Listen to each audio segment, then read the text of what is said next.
October 7th, 1571. The Gulf of Patras is about to turn red. Imagine a horizon filled with over 500 ships. These are not the graceful sailing vessels of the Napoleonic era, but low, predatory monsters powered by the rhythmic, agonizing beat of thousands of oars. On one side, the Ottoman Empire, an unstoppable superpower that hadn't lost a major naval battle in a century. Their goal was total domination of the Mediterranean and the eventual fall of Rome itself. On the other side, the Holy League, a fragile, desperate alliance of Christian states who hated each other almost as much as they feared the Sultan. This wasn't just a battle for territory, it was a collision of civilizations. If the Holy League fails today, the map of the world is rewritten forever, but they have a secret weapon: 6 floating fortresses that, by the logic of the time, shouldn't even be able to move. Today, we break down the Battle of Lepanto, the largest, bloodiest, and most decisive galley battle in human history. By the mid-16th century, the Mediterranean had become an Ottoman lake.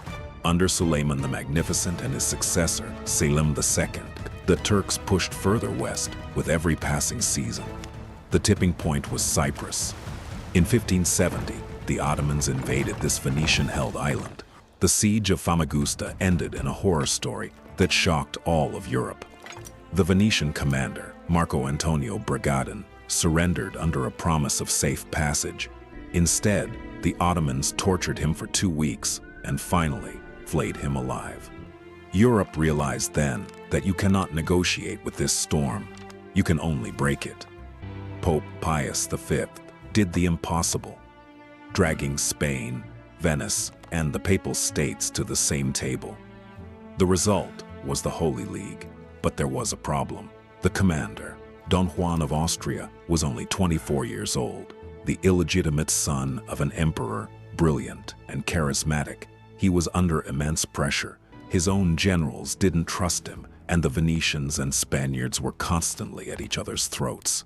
If the fleet didn't find the Turks soon, the alliance would simply dissolve under its own weight. Let's talk about the technology. This was the transition point of history. The standard weapon was the galley, fast, maneuverable, but fragile.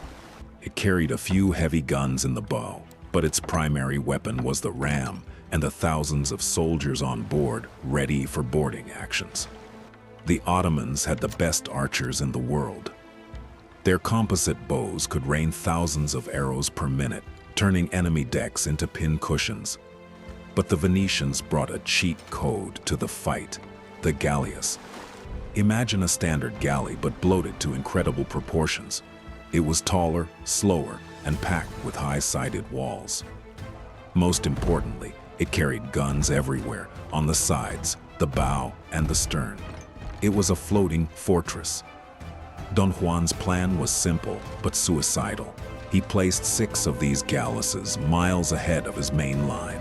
Their job was to break the Ottoman formation before the main fight even started. If the Turks sailed around them, the line would hold. If they tried to ram them, they would be shredded by broadsides. At dawn, the two fleets sighted each other. The Ottoman admiral, Ali Pasha, saw the Christian fleet and made a fateful decision. He didn't avoid the fight, he charged. He drew his fleet into a massive crescent, hoping to outflank the Holy League. Don Juan responded by spreading his fleet into 4 divisions. In the center, his flagship, the Rail, stood directly opposite Ali Pasha's flagship, the Sultana. The silence was broken by the Galleasses. As the Ottoman fleet surged forward, the 6 Venetian monsters opened fire. The sheer volume of cannon fire was unlike anything the Turks had ever seen. Ottoman galleys were literally shattered into splinters. Entire sections of the crescent began to lose cohesion before they even reached the Christian line. But the Turks were too many. They pushed past the wreckage and slammed into the Christian line.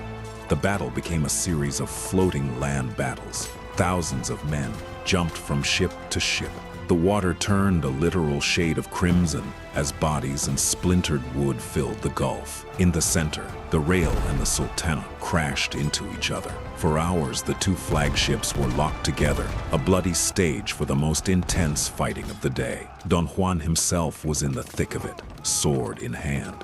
The Ottoman janissaries were elite, but the Spanish infantry had something they didn't: the 𝙁𝙤𝙤𝙬𝙬, early firearms. At point-blank range, the lead balls tore through Ottoman shields and armor like paper. While the center was locked in a death grip, drama unfolded on the flanks.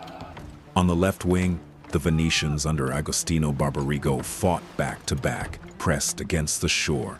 Barbarigo was killed by an arrow to the eye, but his men, knowing there was nowhere to retreat, fought with the fury of the doomed. On the right wing, the experienced Genoese admiral Giovanni Andrea Doria engaged in a tactical duel with 𝙁𝙤𝙤𝙬𝙬, a talented Ottoman corsair. 𝙁𝙤𝙬𝙬𝙬 tried to outflank the League's line, forcing Doria to stretch his formation. This was the most dangerous moment. A gap opened in the Christian line.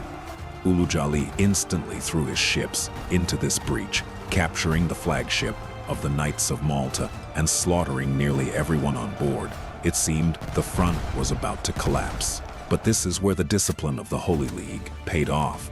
The reserve division under the Marquis of Santa Cruz rushed to help just in time, closing the gap. In the center, the climax was reaching its breaking point. After hours of boarding combat, Spanish soldiers boarded the Sultana for the third time. This time, they did not retreat. Ali Pasha was killed. It is said that when his head was hoisted on a pike over the deck of the reel, the Ottoman will to resist vanished. Seeing their leader fallen and their fleet decimated, the Turkish crews began to panic. Those who could turned their galleys and tried to flee.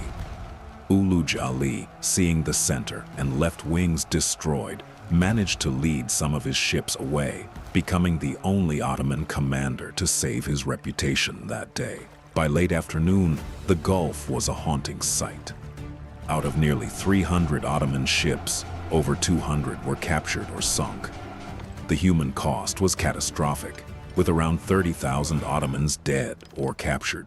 The Christians lost about 8,000 men, but the price of victory was justified. The myth of Ottoman naval invincibility was dead. Europe, torn by religious wars and internal strife, suddenly realized that together they could crush any foe. Lepanto didn't destroy the Ottoman Empire. They managed to build a new fleet within a year. But they lost something irreplaceable: thousands of experienced archers, sailors, and officers who couldn't be replaced in a year or even a decade. This was the last great triumph of the galley. Within the following decades, the heavy sailing ship, the galleon, would come to dominate the seas. The era of oars, which had ruled empires for 3,000 years, finally drew to a close. Don Juan of Austria returned as the savior of Christendom, a living legend. But the real winner was the future of naval warfare. Science, gunpowder, and steel had defeated the old world. This battle proved that tactical thinking and technological superiority could stop even the most powerful military machine. The Battle of Lepanto remains in history as the moment the Mediterranean stopped being an arena for one-sided expansion. It was the day the tactic of floating fortresses and cannon fire changed the rules of the game forever.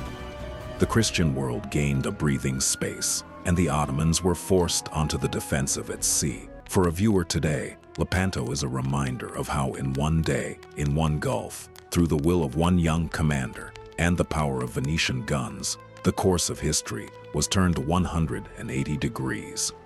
It was the final clash of the titans of antiquity before the age of sail and powder, changing the face of war forever.